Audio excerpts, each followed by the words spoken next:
So, hello guys. Today on Mystery Mustard, we're doing a guide to sibling love. Nothing fitness related, just how to love. Why am I wrong? Why? You got the whiteboard. Why not? Get out. Leave.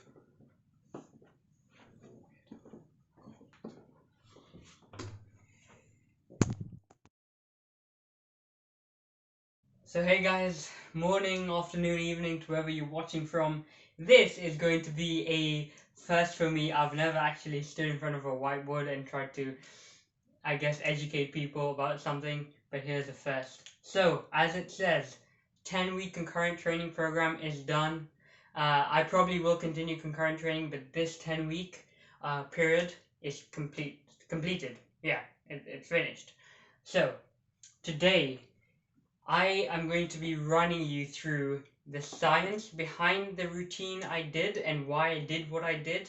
And next week, we're going to go into all the footage, 10 weeks worth of footage that I've really tried to put into around 10 minutes of video time. So, this is the sciencey part. Yeah, guys, stay tuned because I'm sure you'll learn a lot.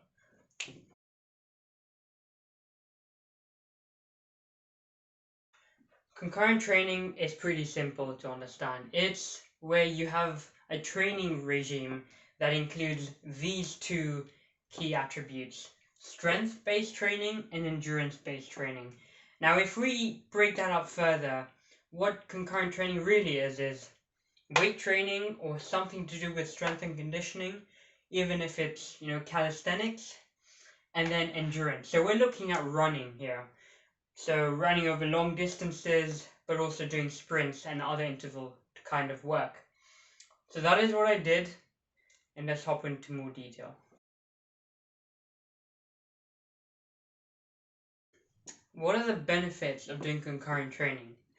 We got three main benefits that I found from looking at sports medicine journals. So one is you've got an increased VO2 max. So that's how much oxygen, your body can take up from the blood, to be as simple as possible.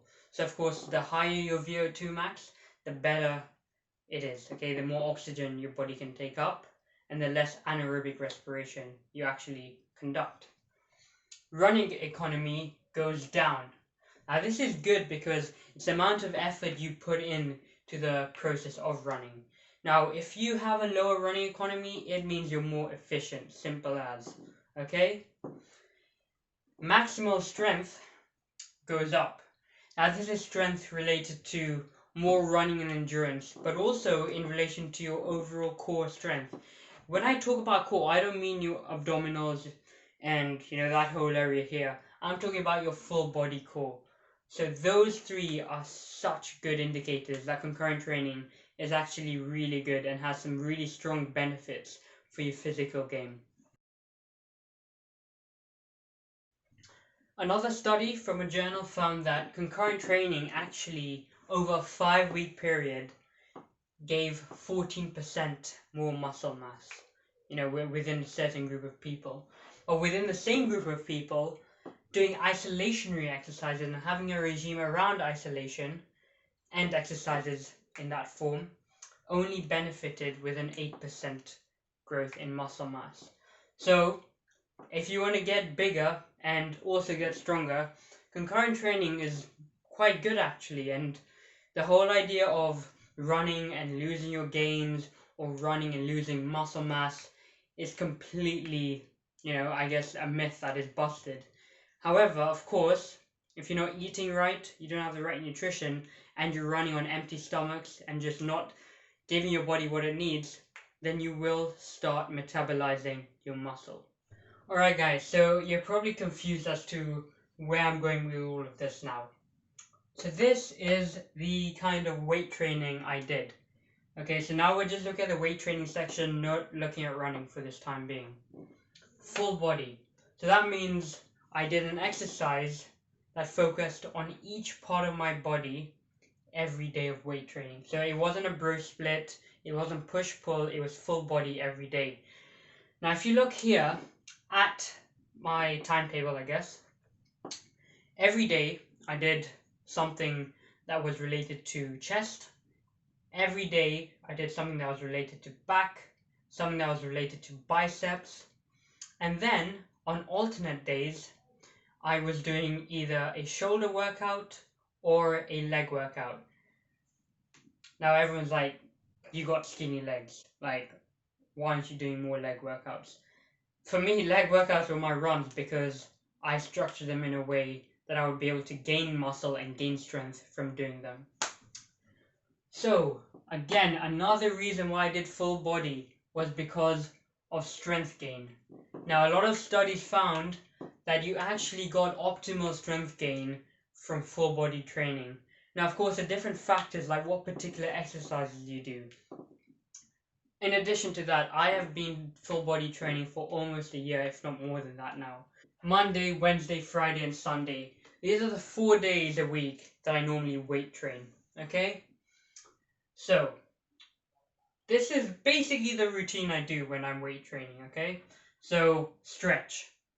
Important, stretch. Like, I literally did a video. If you don't stretch, you gotta start doing it because it will make you more efficient, it will make you less prone to injuries, and you will just get something else out of your workout. You'll become more flexible, more mobile. So, stretch. Stretch. Then I do my weights. Now this is as on the program I just showed just now. If you're really interested, I can send you it over on a DM and explain to you. But I think the gist of it is, it's a template, so you sort of just go and fill it out. I always do abs. Every weight training day I will do abs, and I've got a set routine. I will do a video on that soon as well. Then I skip. This is quite important. This is more to actually give me just a burst of energy because my heart rate spikes when I skip, and it does with everyone. I'm not alien. But what it is, you'll understand why, but my heart rate during weight training is quite low compared to doing a push-pull method. So that's always good, helps you burn calories. I wouldn't go as far to say as it burns fat because I only stick to 5 minutes of skipping after that weight training workout. Breathing. Like, there's air all around us, but we never utilize that natural resource the way we should. So, breathing. I do a breathing exercise. Some of you may have seen I do a morning dew walk where I literally walk barefoot on grass that has morning dew on it. That is my breathing. I integrate some yoga poses into that, so that's about 10 minutes. And then foam rolling. Now, foam rolling is something I've come to understand in the past 6 months. It's amazing. It's really good. It gets your muscles massaged. Like, why would you not want to massage yourself with a foam roller? Unless you're rich enough to have a physiotherapist. But yeah, guys, like, that is a breakdown of my weight training days. And now I'm going to go into further detail about this whole weight training part of the regime. I hope you guys are still with me. So, now we're looking at the weight training snippet of my weight training sessions, yeah? Sets. Every single set I do is to failure. So if we think about it, I'm doing 4 exercises per weight training session. I've limited it to 3 sets because I average around 1.5 minutes per set. And basically the whole intention was to keep the weight training part of my day to 1.5 hours, okay? Because I just like, I wish I could spend 3 hours in the gym, but I just can't in the home gym. So I do every set to failure. That's also because I don't have weights that are heavy enough. I'm not at the gym. So I just need to try and get some more stimulus in order to get greater levels of protein synthesis and hypertrophy. Now, a journal research study found that having a 5-minute rest in between sets of failure increased protein synthesis by 139% compared to having 0 rest, okay? That's ridiculous, 139%. Now just imagine that, especially on a micro scale, that's pretty insane. 1 minute rest only gave back 68% increase in protein synthesis. It's good, but it's not great. Now, of course, like I said, I didn't have time to take 5-minute breaks in between each set that I did. So I said, you know what, let's come to, middle ground and 3-minute rest. So at least I'm getting somewhere around 100%, okay? Just a ballpark figure. Of course, this is all science, it's all based on other people, but it's a pretty big sample that they had. So, I mean, yeah, we'll have to see whether that worked for me. CNS fatigue. So if you guys didn't do biology, I did A-level biology. Like, this stuff still interests me even though I don't do biology at uni. But CNS, central nervous system fatigue. This is a strain that your body places on your neurons and on your central nervous system in terms of relaying certain messages, okay, through electric impulses. Now, when you have a shorter rest period and you're doing sets to failure, your CNS fatigue increases, which is bad. It's really bad. It's not really bad. It just means your body struggles to send instructions to your neurons to then stimulate your muscles to contract. So I'm not saying none of your muscles are going to contract, but there's a lower percentage of muscle fibers that are going to contract the higher the CNS fatigue is on your body, which is why these rest periods are so important when you're doing sets to failure. I hope you're still with me. Blood lactate. So there's the amount of lactate, similar to lactic acid, not the same thing, but basically the same thing, that is in your blood. And this further inhibits muscle contraction, okay? It doesn't, render muscle contraction, nothing like that. It just inhibits it and reduces the efficiency.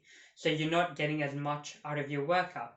You're going to be getting 139% or 100% of protein synthesis, not 68 or 0. That's the gist of it. Alright guys, this is going to look a bit weird, but I'm going to explain to you exactly what I mean. So, running. You know what, I think the whole lockdown issue, COVID-19, came as a blessing in disguise. What I've really tried to, change in my mindset is, yes, there's a lot of negative stuff that goes on around the world every day, every month, every year. It's trying to make something positive out of a negative. People say it all the time, and really, if you put your mind to it, you can do a lot with a negative, okay? Running. Like I said, I've got to give it to the fact that we have to go on lockdown, gyms are closed for me to get into running. And I'm forever grateful for it, and I don't want to stop anytime soon. So, we did 4 days of running a week. How many days in a week are there? Hey, you guessed it! 7. Yes. Got it. Good. What's 7 minus 4? What's 7 minus... Hey, you guys got it. 3! 3, yeah! Yeah, 3 days, okay? I'm not a math teacher, but you guys should have got that right. Like, come on. 3 days! Tuesday, Thursday, Saturday. 3 days of the week where I was running, okay? It was the best. Like, I actually looked forward to my run days more than weight training. I think partly because of the fact that I've been weight training for almost 3 years. Like, it's like, oh, like, gym stuff, yeah, like, get ripped and things. But when you go running, you can change your route whenever you want. You can't change gyms whenever you want, really, unless you're going to pay for 20 plus memberships.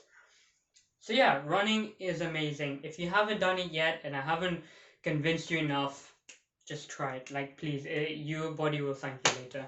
And you will thank yourself later as well. So, run number 1 is a tempo run. That is more like interval training. Well, I made it into that. So tempo runs is when you're doing a run, but at different paces. Normally, it's going from a slow pace to a fast pace, slow, fast, etc. Okay? You get the gist.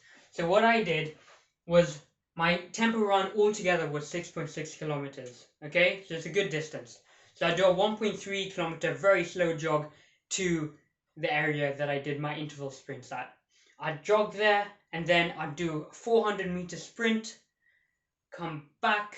So I'd jog back 400 meters to the start point, and do that over 5 times. And then I'd slowly jog back home as a cool off, 1.3 km again, and that gave me 6.6 kilometers. Okay, it's the same route I did every day for 10 weeks, and it was an uphill interval training split. So I was running uphill, which was really ideal, and it improved my strength a lot. So progression runs. Run number 2, which I did on Thursday. So tempo was on Tuesday, Thursday's progression. Now these started off the first 1 or 2 weeks I did 6 kilometers, then I was like, mate, this ain't fast enough, like, go faster. So I did 9. I did 9 kilometers. So what it was is 3 kilometers at zone 2 heart rate. So that's a lower heart rate, very low heart rate for what it's worth in the context of your active heart rate, if that makes any sense. So my zone 2 was 122 BPM, so beats per minute. Then I did another 3 km at zone 3. So that was, for me, 144 beats per minute. Then zone 5 is just your max. It's your max heart rate, okay? So just going as fast as you can, really. And by that time, I was still going quite slow. So zone 2, to be perfectly honest, was almost walking. So it was a very hard run just to ensure that I kept under those BPMs and stuck to those timelines and those targets. But this is one of the best runs you can do because it improves your aerobic pace, which improves your stamina and also teaches your heart how to work when you're running. It just helps you in the long term, and it's a really good way to build up to those longer and longer distances. This is where I come to run number 3, the Saturday run. Now, I've treated this run as a holy grail. Like, I would not drink on Friday night. I'd try keep it healthy on Friday night. I'd wake up like I'm doing a race, which it was. I had a minimum threshold of 5 minutes per kilometer. If I wasn't getting that, don't increase the distance next week. Do it again until you get under 5 minutes a kilometer.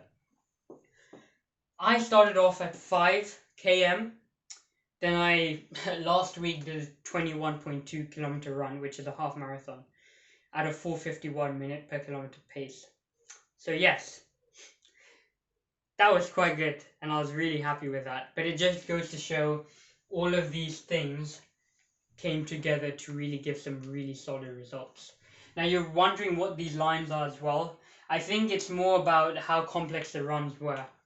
We're going to start with tempo. It's pretty simple. Like, you run to the starting spot, do your intervals, go back.